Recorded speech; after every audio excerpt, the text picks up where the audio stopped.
네, 안녕하십니까. 유한타증권의 정인재 연구원입니다. 저는 파생 상품과 기술적 분석을 담당하고 있는데요. 오늘은 5월 파생 상품 시장의 방향성에 대한 전망을 좀 해보도록 하겠습니다. 제목은 이제 제한적인 수준의 상승 가능성이라고 보시면 될 것 같습니다.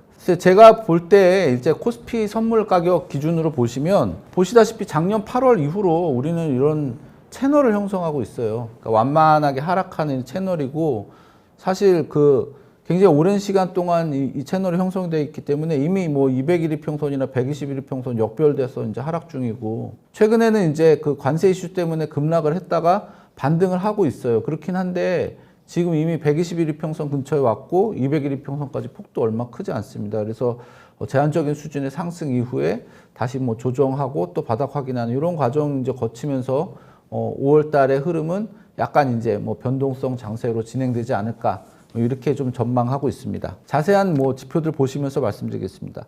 파생 시장에서 사실 중요하게 보는 거는 뭐니 해도 약정 수량입니다. 우리가 이제 코스피 200 선물 약정 수량이 지난 4월 급락 이후 반등 과정에서 20만 계약 밑을 형성했어요. 이전의 저점 때보다도 상당히 낮은 수준이고, 또 이 과정에서 이제 미결제 확장도 줄어드는 모습 보여서 상승 에너지가 그렇게 강한 상황은 아니다. 그래서 여기는 좀 이렇게 강하지 않게 적당히 오르다가 다시 언제든지 조정을 받을 수 있는 그런 흐름이다라고 생각을 하실 수 있겠고요. 그리고 이제 현물 대비 선물 비율, 우리 현선 비율이라고 그러는데 이게 이제 200% 정도까지 떨어졌어요. 근데 이게 사실 상승장에서는 현물 대비 선물 거래 비용이 적으면 추세가 계속 진행이 되는데, 이렇게 좀 횡보하거나 조정장에서는 이럴 때가 단기 고점일 가능성이 상당히 있습니다.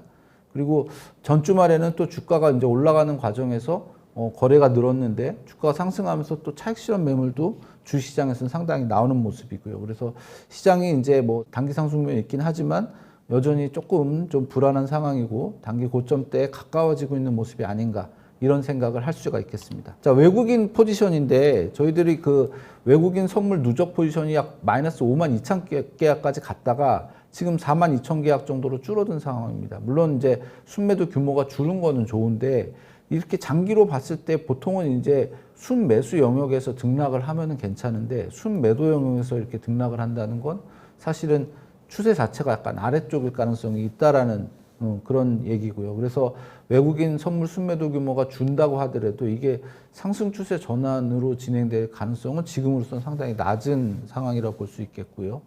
현물 같은 경우도 보시면은 이번에 계속 매도를 하면서 외국인 매도를 하면서 올랐어요. 지난주 후반부터 이렇게 외국인이 매수하고 현물 가격도 오르고 이런 모습이 나타나기는 했는데, 과거에 이제 보시면은 외국인이 오히려 조금씩 매수로 돌았었을 때가 주가로 보면은 고점대일 가능성도 있었던 거죠. 그래서 지금 같은 상황에서 외국인들이 이제 추세적으로 매수하고 있지 않은 상황에서 매수를 했다라는 거, 이걸 이제 마냥 긍정적으로만 볼 수는 없다, 이런 말씀 좀 드리고 싶고요. 미국 S&P 500 지수 같은 경우는 전주말에 이제 5,500포인트 저항을 넘어섰어요. 이거는 이제 3월 저점대 저항에서 상당히 강한 데를 넘어서서 단기적으로는 좀 상승이 이어질 수는 있겠지만, 역시 미국 시장도 이미 200일 이평선이 이렇게 하락 전환됐고, 그래서 상승한다 하더라도 폭이 그다지 크지 않은 상황입니다. 미국의 이제 대표적인 IT 기업인 엔비디아 같은 경우도 채널 하단선, 그다음에 이전에 장기 저점대에서 반등을 하긴 했지만 역시 이제 하락 채널 형성 중이고, 위에는 이제 장기 평선 저항이 있기 때문에 시장 흐름이 단기적으로는 좀 더 오를 수 있지만 장기 상승은 좀 쉽지 않은 상황이다, 이렇게 보실 수 있겠고요. 그래서 이제 정리해서 말씀드리면 코스피 200 선물 같은 경우도 지금 단기 상승 진행 중이고, 그렇긴 하지만 이게 그다지 에너지가 강하지 않다. 그리고 단기 고점이 나오면서 또 단기 조정이 진행되고 이럴 가능성이 좀 상당히 있는 상황이기 때문에 이번 5월 시장은 좀 변동성 장세 쪽으로 보는 거. 그리고 다만 이제 하락을 한다 하더라도 지난 4월 저점을 깨거나 이런 수준까지 가지는 않겠지만, 어쨌든 시장이 조금 더 단기적인 등락을 하는 과정으로 보시면 좋겠다라고 생각이 됩니다. 코스닥 150 선물 같은 경우도 작년 8월부터 시작해가지고 이렇게 박스를 만들고 박스 하단선에서도 반등하긴 했고, 박스 상단선까지 보면 폭이 상당히 있습니다. 그렇긴 한데 마찬가지로 얘도 이제 장기 평선들이 역별되고 하락 중이라 가지고 지금 상황에서 이게 이평선을 돌파하고 추가로 상승할 수 있을지, 이런 부분은 상당히 불확실하다는 거죠. 그래서 그런 부분도 좀 고려하셔야 된다 이렇게 말씀드릴 수 있겠고요. 그리고 이제 마찬가지로 코스닥 선물 시장 같은 경우도 뭐 거래도 뭐 10만 계약 밑에 쪽으로 떨어진 상황이고 미결제 약정도 이렇게 줄어들고 있죠. 그래서 시장 에너지가 위로 이렇게 강한 상황은 아니다. 그야말로 이제 리바운드라는 관점으로 좀 접근하시는 게 좋다 이렇게 생각이 되고요. 외국인 선물 그 코스닥 150 선물 시장에서도 외국인 이제 포지션이 순매도가 사실은 신기록을 냈다가 약간 순매도 규모를 줄이고 있는 상황이고, 최근에 또 4월 달에도 현물도 굉장히 매도세가 강했어요. 그래서 외국인 수급 자체도 상승에 그다지 우호적인 상황은 아니다 이렇게 말씀드릴 수 있겠습니다. 특히 이제 그 현물 시장에서 코스닥 150 현물 지수 현물 시장에서 일간 거래량이 지난주에 뭐 1조 원 이 정도밖에 안 됐어요. 지난번에는 뭐 4조까지 늘었었는데 거래가 확 준 상태에서 반등하고 있다라는 건 역시 시장 에너지가 강하지 않다라는 걸 방증하는 현상이다 이렇게 생각됩니다. 그래서 제한적인 수준의 상승 이런 거 말씀드릴 수 있겠고, 그다음 옵션 시장에서 중요하게 봐야 되는 건 변동성입니다. V코스피. 우리 작년 8월도 그렇고 지난 뭐 4월 9일 전후에서 그때도 변동성 지수가 크게 증가했는데 지금은 안정화된 국면을 보이고는 있지만 저점이 높아지면서 추세선 부근에 도달했다라는 거는 변동성이 다시 확장될 가능성이 있는 수준에 도달했다. 이런 면에서 좀 주의가 필요한 상황이라고 판단이 되고요. 외국인 그 옵션 누적 포지션을 보면 지금 이게 전주말 종가 수준인데 방향이 없을 때, 그러니까 현재 수준을 유지할 때 가장 이익이 커요. 그리고 만약에 방이 난다면 상승보다는 하락하는 게 조금 더 유리하겠죠. 상승하면 하는 만큼 바로